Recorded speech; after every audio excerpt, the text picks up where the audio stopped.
Right now on Ana Cabrera Reports, the race for the White House. Two campaigns, two very different Easter messages.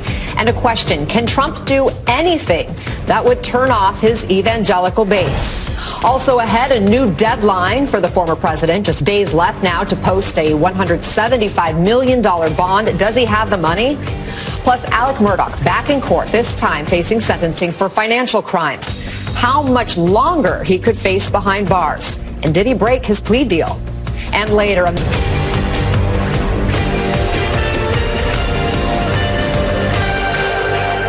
Hello. And on Bond Watch, the former president faces a deadline this Wednesday to post a $175 million bond in the civil fraud judgment against his business empire. Of course, that's just a fraction of the total $464 million judgment against Trump. But you'll recall a state appeals court lowered the bond requirement for now and gave Trump an extra 10 days to pay up. Let's talk more about this with federal and white-collar defense attorney Caroline Polisi.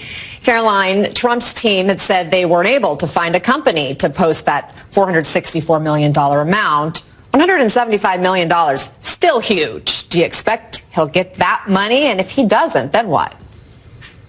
I do expect he will post that. Look, Trump got another huge break on this. The appeals court really going outside, sort of above and beyond what's typical in these types of circumstances and saying, look, you don't have to post that full almost $500 million bond in order to proceed with the appeal.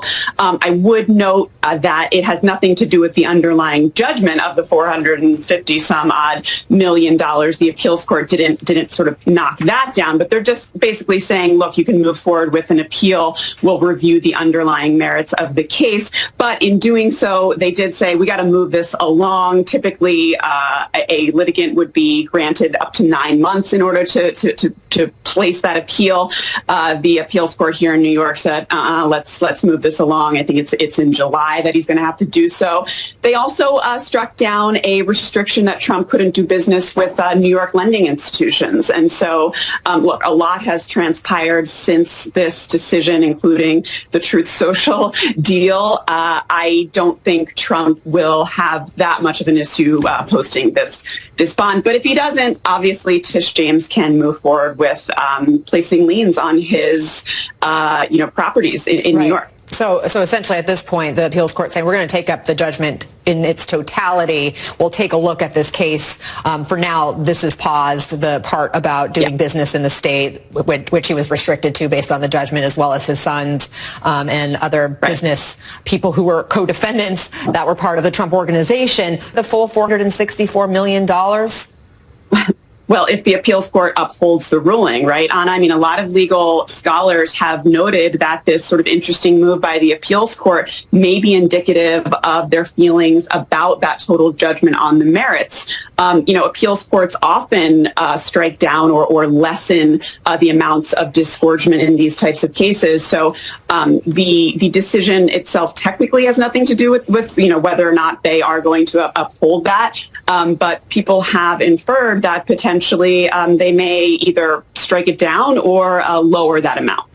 Let's talk about the New York hush money case, which happens this month because Trump spent a lot of time tweeting about all of his legal troubles this weekend, including this case, calling for him, the judge in the case, to be sanctioned and recused. He's also gone after the judge's daughter in recent days. There's a gag order, right, in this case, a partial gag order, but it does not cover Judge Merchan or his family members, should it? It should, obviously. We've seen time and time again, Trump will go right up to that line. And I think specifically because the gag order did not explicitly note that Judge Merchan and his daughter were included. Trump sort of did everything he could to get up to that line. I think the DA's office has noted that it should include the judge and his family. Look, we've seen this time and time again. Judge Chutkan in D.C. needs 24-hour protection because of the attacks on her that Trump has made and his followers sort of going after her. Judge Engoron in the civil case had to put a gag order on Trump. He argues that this is sort of an affront to his core political speech, but really it's not. It it goes to the fair administration of justice. And, courts just they can't be sitting in fear that the judges and their clerks and whatnot and people that are employed and on a day-to-day basis are going to, be in danger. Caroline Polisi, appreciate the conversation. Thank you for joining us. Thanks, Anna. Well, Cruz, it's good to be with you. It is 10 o'clock Eastern. I'm Ana Cabrera reporting from New York, and we begin with two presidential campaigns and two very different Easter messages. Donald Trump marking the holiday, attacking political opponents in all caps, unleashing on prosecutors in his various trials, posting more than 70 times posts like this on social media, and making false claims about an Easter egg contest at the White House. Meanwhile, President Biden, who is participating in the annual White House Easter egg roll this very moment, posted about the power of hope and the holiday. Joining us now, NBC's Vaughn Hilliard, who's here with me in New York. Also with us, former Congress members Barbara Comstock and David Jolly. Great to have all of you here. Vaughn, let's just start with these different messages that we're hearing from the two men who want to win back the White House, essentially. I mean, Trump has made a point to really appeal to the evangelical base. He's out there selling Bibles now, and this is how he spends Easter. This is his message on Easter Sunday. It was quite something watching Easter unfold yesterday for anybody following Truth Social account of Donald J. Trump. Look, he had multiple posts in which he was promoting pieces that were mocking the Transgender Day of Visibility. There were more than 75 posts in total. Another one, he quote, on all caps, said, "Happy Easter to all, including those many people that I completely and totally despise because they want to destroy America." He posted another allies message that stated, quote, "It's also not a crime to twist political arms," which linked to a New York Times story last week that detailed how Donald Trump told Mike Pence that certifying the 2020 election would be a, quote, career killer. He posted another piece by a right-wing ally in which it referred to, quote, the crucifixion of Donald Trump. Another piece that he posted, it had, quote, the chosen one, in which this is a part of this piece that a Trump ally wrote. "Do you believe in miracles? It's time to start believing. What's happening is supernatural. Everyone is starting to see it. Everyone is starting to believe. The signs are there. Trump is, quote, the chosen one. Trump is set by God and blessed by God." Again, the former president himself posting that article. Trump continues to turn to religious imagery to try to legitimize his grievances. I want to let everybody take a listen, though, to President Biden this morning talking with our colleague Al Roker outside of the Easter egg roll. I just think people are so tired of the negativity that is propagated that they just want to get engaged. They want to change things. And I'm optimistic. I really am. That's President Biden talking about optimism. Donald Trump has a little different version of optimism here, but it's one that the American public is going to see in great contrast over these next 7 months, if Easter is any sign of that. Congressman Jolly, just your thoughts on these contrasting messages. Should Americans be optimistic? Are they tired of the stuff that Trump is posting? I think they are. And let's be honest, I think millions of Americans saw yesterday and were reminded of somebody they see as an unwell and angry man. And frankly, that hits among a political demographic that Donald Trump should be worried about going into November. His attacks on the transgender community are arguably theologically very unsound, but also politically ridiculous. Why would you be out there with a megaphone saying, "I want to deny equity and inclusivity to fellow Americans" on a day when people should be celebrating what brings them together through faith? Politically, what is most important about this, and I think what Joe Biden is referring to, we talk about this being a coalition election, right? Joe Biden needs the mainline Dems, the progressive Dems, the persuadables, the independent soft Republicans. Trump needs a mirror image of that on his side. Those persuadables, one of the reasons they are questioning whether they can vote for Donald Trump again is they're tired of him, and they're tired of his anger and his antics, much less his threats to the institutions that keep our country together. Joe Biden sees that in this mythical Nikki Haley voter, let's say. And so that coalition that could decide the election in 7 states is the coalition that looked at yesterday and said, "I don't think I want to go back to Donald Trump." Let's for a moment just focus on his appeal with the evangelical voter, because I want you to listen to what Senator and Reverend Raphael Warnock said about Trump selling Bibles. The Bible doesn't not need Donald Trump's endorsement. And Jesus, in the very last week of his life, chased the money changers out of the temple. Congresswoman Comstock, does he risk alienating the evangelical base by acting the way he is, selling Bibles on one hand, using religious holidays to attack opponents and prosecutors and judges and family members of theirs on the other? Well, listen, the 7% in the 7 states that are going to decide the election are women. They are disproportionately women. They aren't necessarily evangelicals, which, yes, he could be turning them off. But the violent and ugly rhetoric that he used, for example, on Good Friday, that bound and gagged imagery of Joe Biden, that's the kind of thing that turns women off. The misogyny turns women off. You know, this weekend, Liz Cheney had a huge event where she was talking, about all of the problems of Donald Trump. And those ads that Joe Biden is now doing appealing to the Nikki Haley voters are very effective because they're also being complemented by ads that are targeting the very same people from Republicans against Trump. And we need to remember that there's almost no Republicans who served in Donald Trump's administration who support him, including his own vice president, who actually was probably in church yesterday, like I was, and Donald Trump, the Bible salesman, the huckster, the Elmer Gantry-esque Donald Trump does not appear to have been in church yesterday while he was doing that, screed of 70 plus posts attacking, I would note, Mike Gallagher from Wisconsin, one of those swing states, and so when he goes in there and attacks people in Wisconsin, that's also Paul Ryan's home state. Paul Ryan's not supporting Donald Trump. So those 7 states, the 7% of people who are going to support him, he is turning them off every day. He's still attacking Ron DeSantis, who is somebody who's already endorsed him. So the real problem is the 7 states and all the Republicans he keeps attacking while Joe Biden's reaching out to people, and he's going to have a lot of Republicans who's going to be supporting him. One of the things that he was putting on social media or sort of reposting that Vaughn mentioned was this article by Michael Bender of the New York Times, who wrote about the, quote, Church of Trump and Trump's evangelical base. And he quotes one supporter as saying, and I'm just going to reiterate this quote, Vaughn read it to you as well, but he's definitely been chosen by God. He's still surviving, even though all these people are coming after him. And I don't know how else to explain that other than divine intervention. That is a direct quote from one of Trump's evangelical supporters. Congressman Jolly, what's your reaction? Can Trump do no wrong with this group?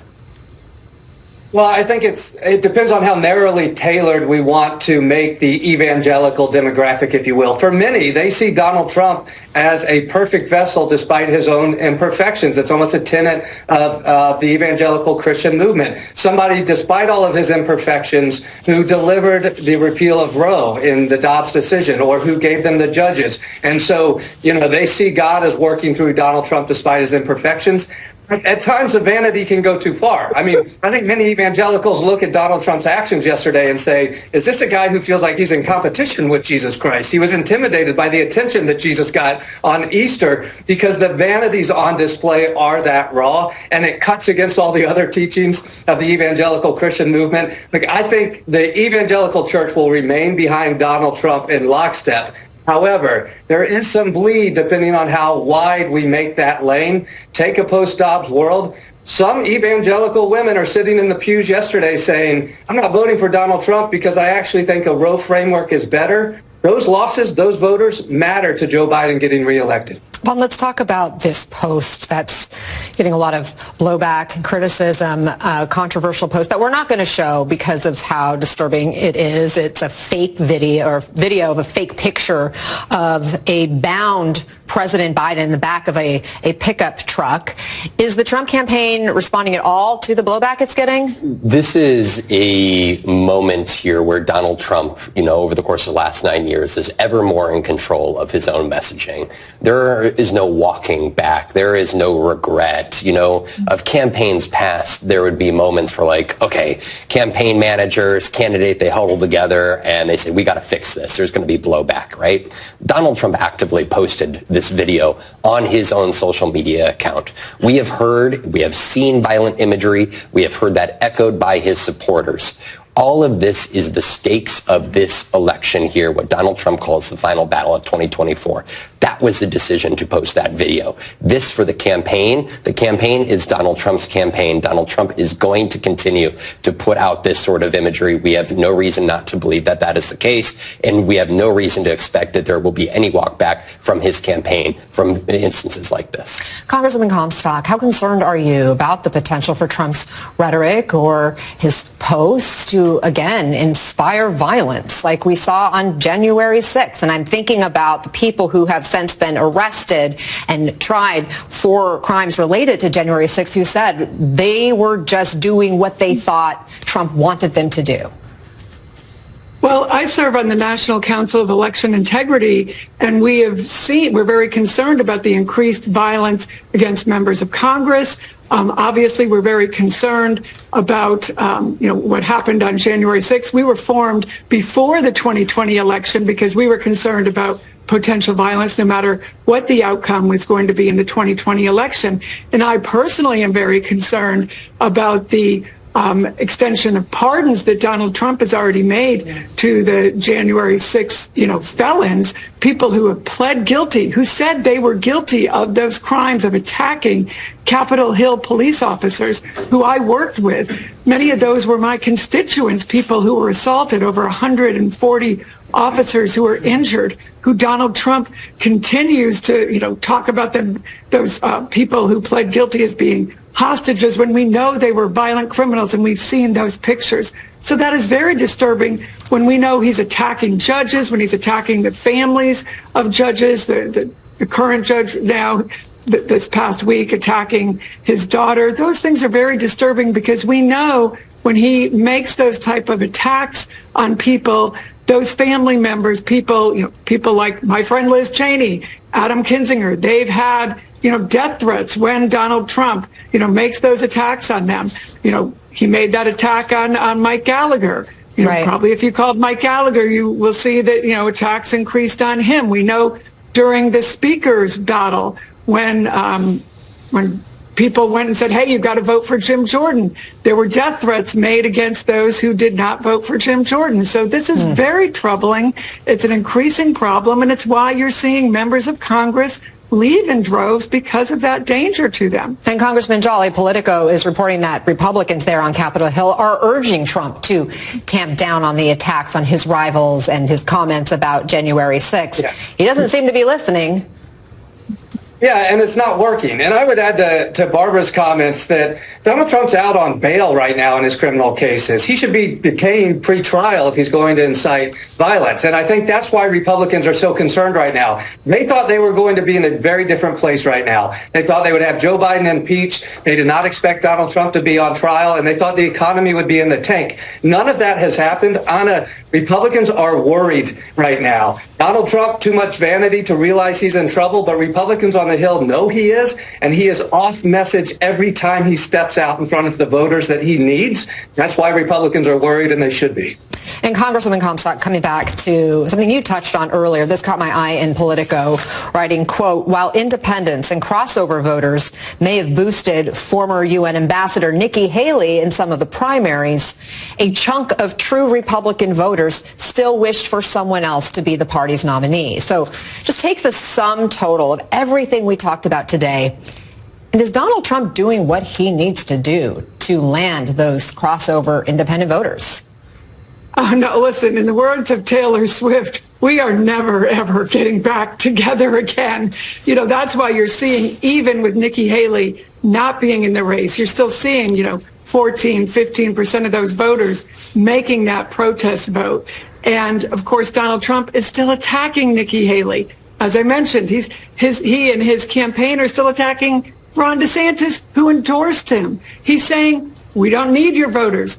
Remember, he very famously said, if you support Nikki Haley, you are permanently barred. Right, from the Happy to MAGA be movement. Permanently barred. You're not going to see many of those Nikki Haley supporters support him. I certainly won't be. I know David won't be either. And so that's why, I was in a swing district. Those 7% of voters, most of them in those swing states, they are not going to be open to supporting Nikki Haley, which is why, supporting Donald Trump as Nikki Haley voters. That's why that ad that Joe Biden has up right now is very wise. And hopefully they'll be reaching out in those swing states like in Pennsylvania and Michigan.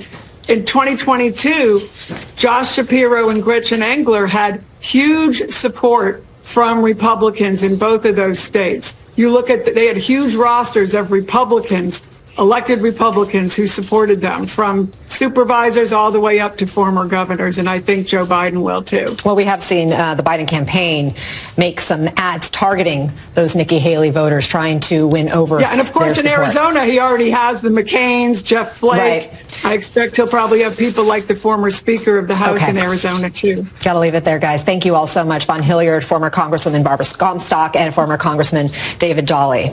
And new this morning, convicted murderer Alec Murdaugh is back in a South Carolina courtroom. He faces sentencing on 22 federal financial crimes. And in a new twist, prosecutors say he broke his plea deal and they want to revoke their end of the agreement.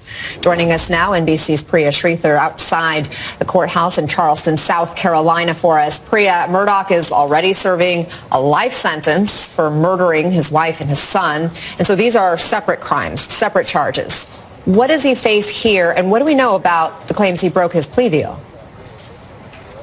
Yeah, that's right, Anna. Well, Murdaugh actually pleaded guilty to these 22 federal financial charges back in September, which include money laundering, bank fraud, and wire fraud. And as part of that plea agreement, he agreed to be forthcoming and truthful with the government when it came to this case. But now prosecutors are saying he didn't hold up his end of the bargain, that he actually was deceptive and failed a polygraph examination that was conducted in October. They say he still hasn't accounted for $6 of the $12 million that he stole from his family's personal injury law firm clients.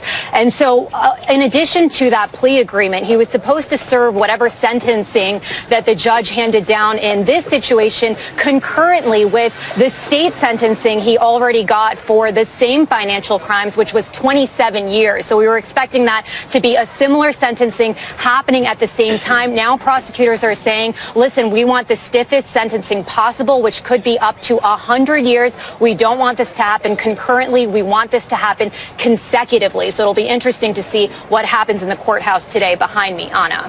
A judge has denied Murdaugh's request for a new trial in the murder case. So I'm just curious, as far as that case goes, are his appeals up? No, that is far from over, although we don't have a specific timeline on exactly when those appeals are going to roll out. We do know that his defense lawyers are claiming that the county clerk in his murder trial was tampering with jurors. So that's an avenue that they're going to pursue. But this is something that could likely take years. And that's one of the things the legal experts have said in this case, is that that's why they're pursuing these financial crimes, really long sentences, because they want to ensure that if perhaps Murdaugh's sentencing on the murder charges gets overturned in the future, that he remains behind bars for the rest of his life. Anna. Priya Sridhar, thank you for the updates. Keep us posted. And turning now to former President Trump's legal troubles, where this week we are once again officially underway in Baltimore with a new plan to get the port back up and running almost a week after that tragic accident and bridge collapse. Over the weekend, engineers began slicing apart and lifting out the thousands of tons of twisted steel wreckage. Their initial goal now is to carve out a channel for ships to access this crucial port. NBC's Aaron Gilchrist is in Baltimore with more. Aaron. For the first time over the weekend, crews started moving away pieces of the wreckage here. It is a delicate and difficult operation to try to reopen this vital port. This bridge is being moved away piece by piece, which frankly could take months. And we're learning today that there's an effort now to open a waterway for ships. This morning, a new phase in the round-the-clock effort at the Key Bridge in Baltimore. New lighted navigation aids now on the Patapsco River, creating a sort of runway on the water for a temporary channel for essential ships only. Officials calling it an important first step in reopening the Port of Baltimore. Many of Baltimore's 8,000 dock workers are waiting for that temporary shipping channel to open, which officials say could allow some commercial activity to resume. The Coast Guard sharing video of crews using cutting torches to burn through steel all weekend, while heavy lift cranes moved the pieces to waiting barges. It's an all-out effort to reopen this vital waterway. We've been able to cut up some of the pieces, and the removal process is now going to be an ongoing process. And more reinforcements are on the way. A fourth crane expected to arrive today, along with support tugs and barges throughout the week. All told, an armada of nearly 40 vessels and almost 400 people will work to clear the bridge, the cargo ship, and the debris on the riverbed. The goal, to clear the way for commerce to start flowing again through the Port of Baltimore. Baltimore is specialized, it's large, it's an important part of the system. With the port gates closed, very little is moving at marine terminals. Carnival cruise ship passengers sailing out of Baltimore bussed back on Sunday from a port in Norfolk, Virginia. Progress on the river's surface clouded by dangerous conditions below, preventing divers from searching for 4 still missing workers killed in Tuesday's collapse. We owe it to these families to bring a sense of closure. And so as soon as it is safe for our divers to get back into the water, those divers are going back in the water. Now, the weather here in Baltimore is expected to be pretty nasty throughout the day. We don't yet know how that might impact operations on the water here. At the same time, we're learning the Biden administration is opening a resource center for business owners in this area to start applying for loans to keep their businesses open and running until this collapsed bridge can be removed.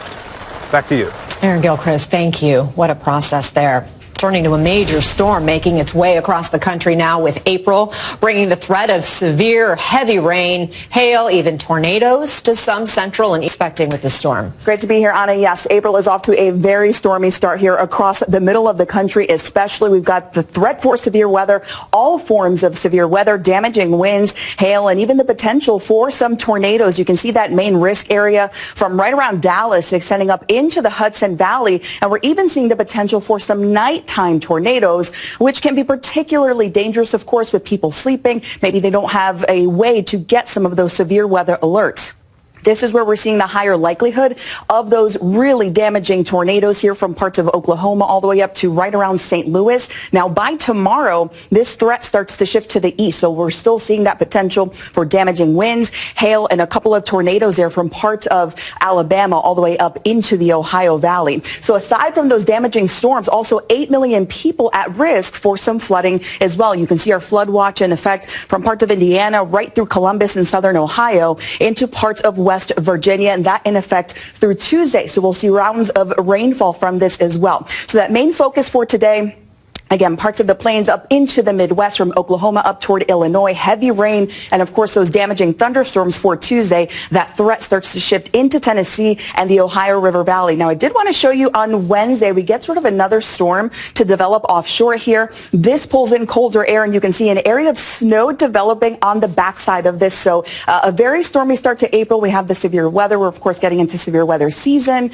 Meanwhile, in the Northeast, winter also saying not so fast as we transition into spring. Yes. I was ready to put the big coat away. Not so fast. Thank you very much. Top U.S. and Israeli officials, including Secretary of State Antony Blinken, are holding a virtual meeting today to discuss alternatives to a large-scale Israeli ground assault on Rafah.